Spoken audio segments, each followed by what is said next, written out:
This evening, CANU made arrest and seizure of cocaine worth $1.2 million.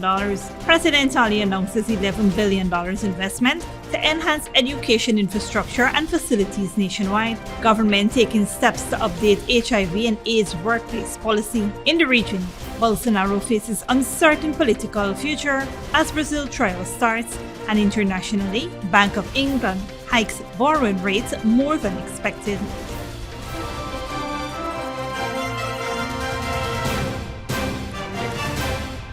Welcome to this broadcast of Channel 2's Headline News Update for June 23rd, 2023. I am Baby Bacchus. Thank you for joining us. First up, on Monday, the Customs Anti-Narcotics Unit carried out an operation near Princess Street in Working Road, Georgetown. During that operation, CANU officers noticed a male carrying a large plastic bag. Upon realizing the presence of the CANU team, the male tried to dispose of the bag. However, the officers intercepted him and successfully retrieved the bag. Upon conducting a search, they discovered a brick-like parcel suspected to contain cocaine. The suspect, identified as Quinsley Austin from Good Intent, West Bank, Demerara, was immediately arrested. He was escorted to CANU headquarters along with the seized package. Subsequent testing confirmed that the substance inside the parcel was indeed cocaine weighing over 2 pounds. The estimated street value of the seized cocaine is approximately 1.2 million Ghana dollars. Investigations into the matter are currently ongoing as authorities work to gather more information related to the case. In other news, the construction of a new 4-lane bridge across the Demerara River in Wisma-Linden is set to commence before the end of this year, as announced by Vice President Dr. Barry Jaglio during a press conference held at the Office of the President on Thursday. Dr. Jaglio disclosed that negotiations for the project were nearing completion. The estimated cost of the bridge is approximately $35 million, which will serve as a vital connection between Wisma and Mackenzie. The existing bridge only accommodates a single vehicle lane, leading to significant traffic congestion. The new bridge is expected to alleviate the problem significantly. The government has engaged China Railway Construction Limited for the project, the same company entrusted with constructing the Demerara River crossing, a project with a budget of approximately $260 million. The government recently finalized a loan agreement of $150 million with the Saudi Arabian government. The funds will facilitate the bridge's construction and support the expansion of housing development across multiple regions. Additionally, Vice President Jaglio disclosed that government has already selected consultants for the Soestdijk-Linden Highway project. The contractors have been pre-qualified and the consultants have to review the design in anticipation of paving the highway before the end of this year. With approximately 9,700 persons living with HIV and AIDS in Guyana, the government is taking significant steps to update the national HIV and AIDS workplace policy to make it more comprehensive. A one-day consultation brought together the National AIDS Program Secretariat, the Ministry of Labor, and the United Nations Development Program. The objective is to align Guyana with the Global AIDS Strategy 2021 to 2026, which aims to end AIDS as a public health threat by 2030. Dr. Tariq Jagnarine, Program Manager of NAPS, emphasized the importance of educating employers and employees about the current policy. Reports of individuals with HIV and AIDS being denied jobs in Guyana have raised concerns, and Dr. Jagnarine stressed that everyone deserves an opportunity to work. The goal is to create a supportive environment that promotes prevention, care, and inclusivity. Dr. Jagnarine called for eliminating stigma and discrimination in organizations, urging more comprehensive workplace policies to be implemented. He also highlighted that employers should consider creating a working environment that supports all individuals, noting that Guyana offers free treatment for HIV and AIDS, enabling people to live healthy and long lives. Meanwhile, the Ministry of Health has been making significant efforts to ensure that care and treatment are accessible in all 10 administrative regions. The consultation aims to review the current national AIDS and HIV workplace policy, gather recommendations, and propose amendments and additions to the government's commitment to eradicating AIDS by 2030. Stick around when we return. Educators set for a second round of curriculum training in July, and President Ali announces an $11 billion investment to enhance education infrastructure and facilities nationwide. When you need money and you gotta get it fast, Creative Jewelry and Pawn Shop is the place for that confidential transaction in a quiet and secure location. You'll get the highest value per pennyweight for your gold and also enjoy the lowest interest rates and longest payback period too. Yes, for that instant transaction to solve a pressing financial problem. That Creative Jewelry and Pawn Shop, 46 Boyle Place, that's between the Ministry of Housing on Brickdam and White Castle Fish Shop. Be your first and only choice. Creative Jewelry and Pawn Shop, safe and sound, solid and secure, always there for you. Telephone 231-7878 and 223-8955. Smart Minds Educational Institute, offering preschool, nursery, and primary levels. Finally, a school that is every parent's dream. Located at 69 Crow Street, offering academic excellence, trained qualified teachers, small class sizes, personalized care, and one-to-one attention for your little ones. At Smart Minds, register for full-time or evening classes, daily practice pass exam papers for proficiency at the grade 2, 4, and 6 assessment, and CXE exam preparedness, or join our Becca Phonics reading and writing program. So if your child is for preschool, nursery, or primary level, come to Smart Mind, located at 69 Street, or call 231-4885 or 600-9229 to enroll now.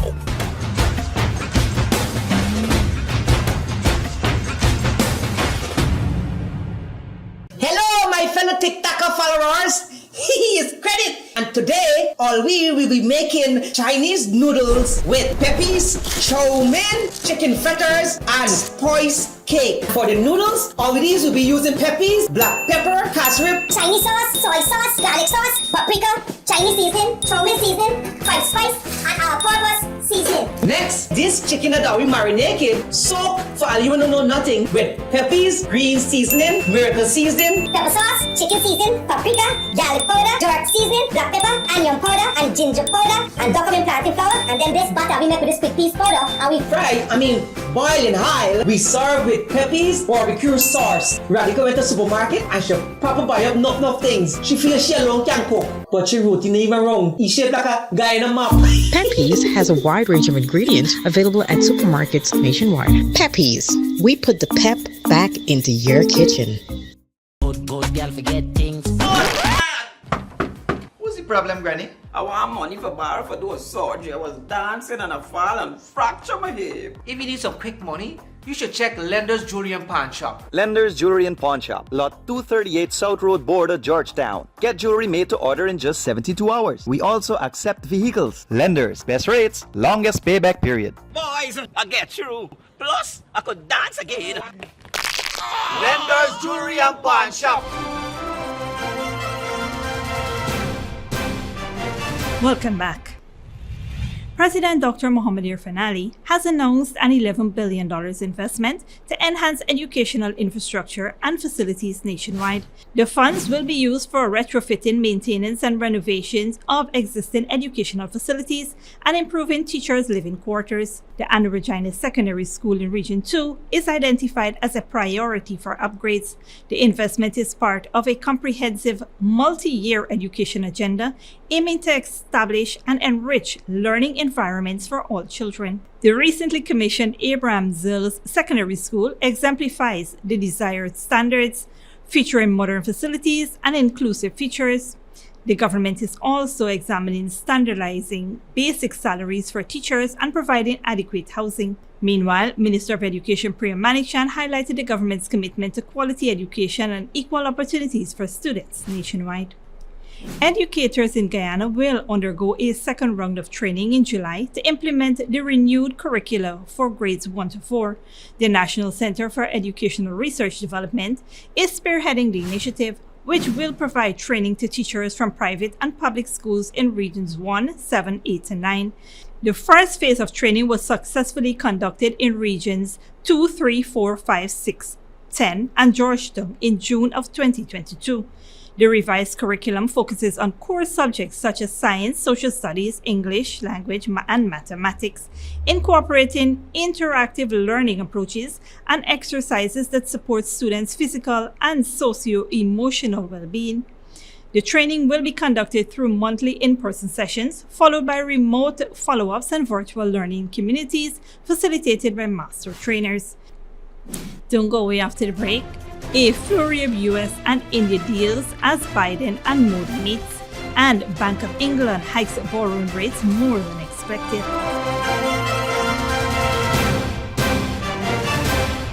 Good girl forget things. What's the problem, Granny? I want money for borrow for those surgery. I was dancing and I fall and fracture my hip. If you need some quick money, you should check Lender's Jewelry and Pawn Shop. Lender's Jewelry and Pawn Shop, lot 238 South Road Border, Georgetown. Get jewelry made to order in just 72 hours. We also accept vehicles. Lenders, best rates, longest payback period. Boys, I get through. Plus, I could dance again. Lender's Jewelry and Pawn Shop. Hello, my fellow TikToker followers. He is Credit, and today all we will be making Chinese noodles with peppies, chow mein, chicken fritters, and spice cake. For the noodles, all of these will be using peppies, black pepper, cashew, Chinese sauce, soy sauce, garlic sauce, paprika, Chinese seasoning, chow mein seasoning, white spice, and all-purpose seasoning. Next, this chicken that we marinated, soak for all you don't know nothing with peppies, green seasoning, miracle seasoning, Pepper sauce, chicken seasoning, paprika, garlic powder, dark seasoning, black pepper, onion powder, and ginger powder, and document planting flour, and then this butter we make with this quick piece powder, and we boil in high. We serve with peppies, barbecue sauce. Raddy go into the supermarket and she proper buy up enough things. She feels she alone can cook, but she routine even wrong. He shaped like a guy in a map. Peppies has a wide range of ingredients available at supermarkets nationwide. Peppies, we put the pep back into your kitchen.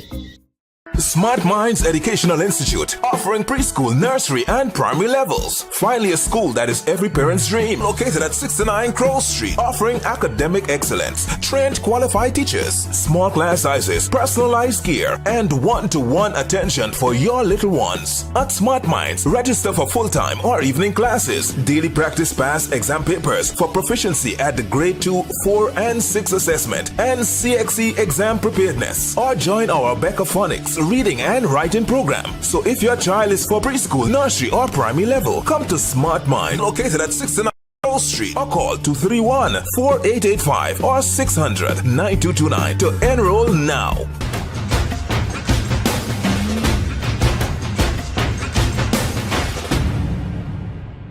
When you need money and you gotta get it fast, Creative Jewelry and Pawn Shop is the place for that confidential transaction in a quiet and secure location. You'll get the highest value per pennyweight for your gold and also enjoy the lowest interest rates and longest payback period too.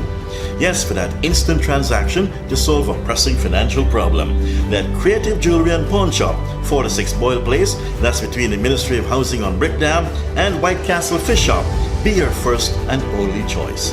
Creative Jewelry and Pawn Shop, safe and sound, solid and secure, always there for you. Telephone 231-7878 and 223-8955.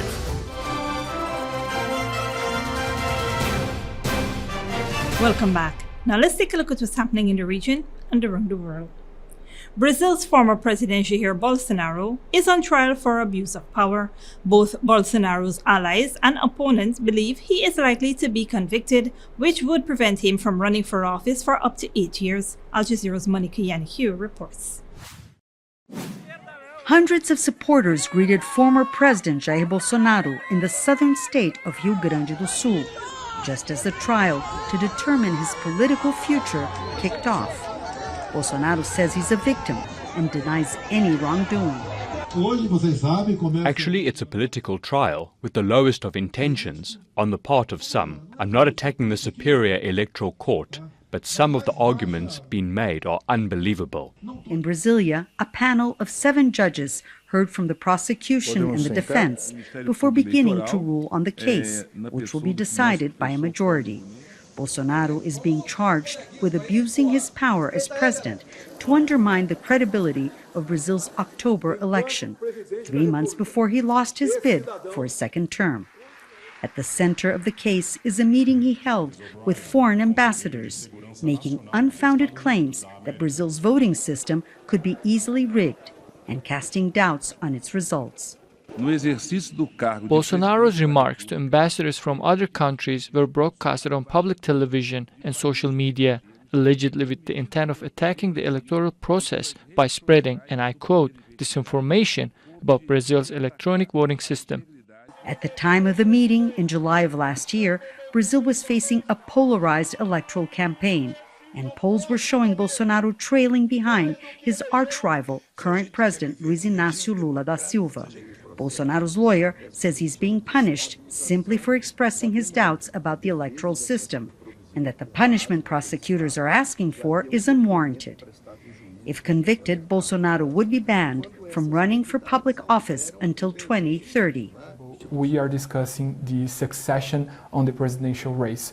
We will decide the next president on 2026, and so far Bolsonaro was one of the main pre-candidates and more likely one of the only ones that could defeat President Lula if he decided to run for re-election. So the implications of this trial is enormous on Brazilian politics. The trial will resume next week on June 27th, and a decision by the judges could come soon afterwards, before the one-month July recess. Monica Yanakiev, Al Jazeera, Brasilia.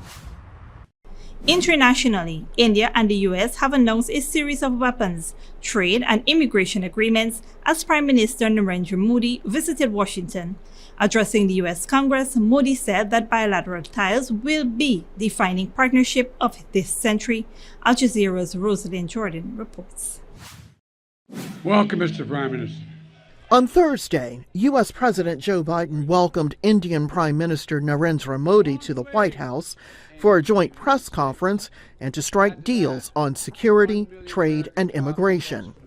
The U.S. is eager to turn India into an ally that can help check China's influence in the Indo-Pacific. Today, the partnership between our countries is stronger than it's ever been.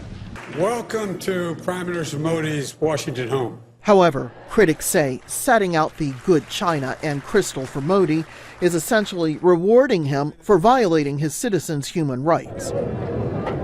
In 2002, riots broke out in the Indian state of Gujarat.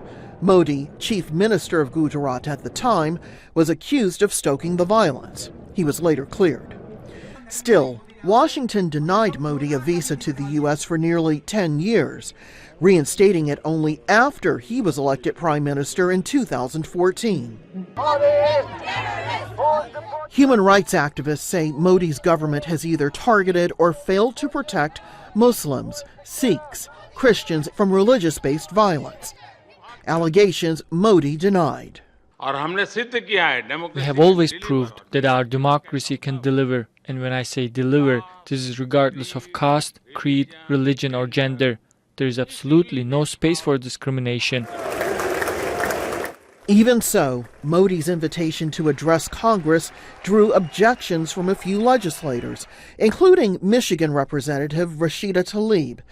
We urge all members of Congress who profess to stand for human rights, freedom, and democracy to join us in boycotting Modi's joint address to Congress. Cheers. The calls to ignore Modi largely brushed off by official Washington, eager to keep India on its side in global affairs. Rosalind Jordan, Al Jazeera, Washington. And finally, the Bank of England has raised interest rates by 0.5 percentage point to 5%, more than many economists had predicted. Inflation in Britain is now the highest of any other major economy. This latest rate rise will affect 1.4 million homeowners looking to remortgage. Al Jazeera's Charlie Angeli reports.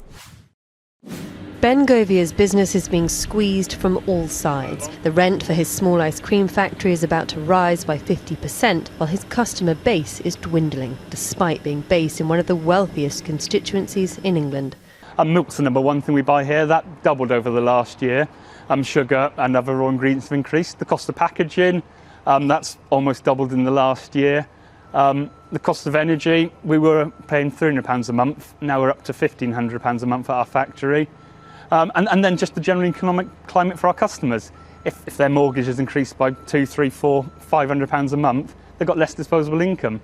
The Bank of England's announcement of a further interest rise will be felt by businesses and homeowners alike as it tries to bring down inflation from 8.7%. For the 1.4 million householders looking to remortgage this year, the news is incredibly worrying. This is the Conservative heartland of southwest Surrey, the constituency of Finance Minister Jeremy Hunt, where the average house price is $1.1 million. It's also one of the areas most vulnerable to crippling remortgage rates. In this traditionally Conservative area, 12,000 homeowners are facing average increases of $7,000 a year on their mortgages, much higher than the national average. When Jeremy Hunt won this constituency in 2019, it was with a majority of 9,000. The question is whether voters here will blame their financial pain on the Conservatives in the next election. A recent poll indicates yes, with support for Conservatives collapsing by 18% since the last election. I've voted Tory all my life, since I was 18. Chance of me voting Tory this time is pretty remote. My middle son said to me, "Mum, you'll always be okay, but actually your vote could make a difference. So just try and do something different and vote Labour or vote to get the Tories out." Prime Minister Rishi Sunak says he is completely confident that if the government hold their nerve, they can bring down inflation. This is obviously a challenge. It's a challenge that many countries are facing right now, but we are on it. We are on it and we are going to get through it. And it's right that the Bank of England takes strong action to bring inflation down. They've got a target to get it back down to 2%. It's right that they deliver on that. Right now, the electorate doesn't share that confidence. Charlie Angela, Al Jazeera, Hazelmere. This brings us to the end of the regional and global news coverage. Up next is the 3-day weather forecast.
And that's Safe TV2 Headline News for this Friday evening.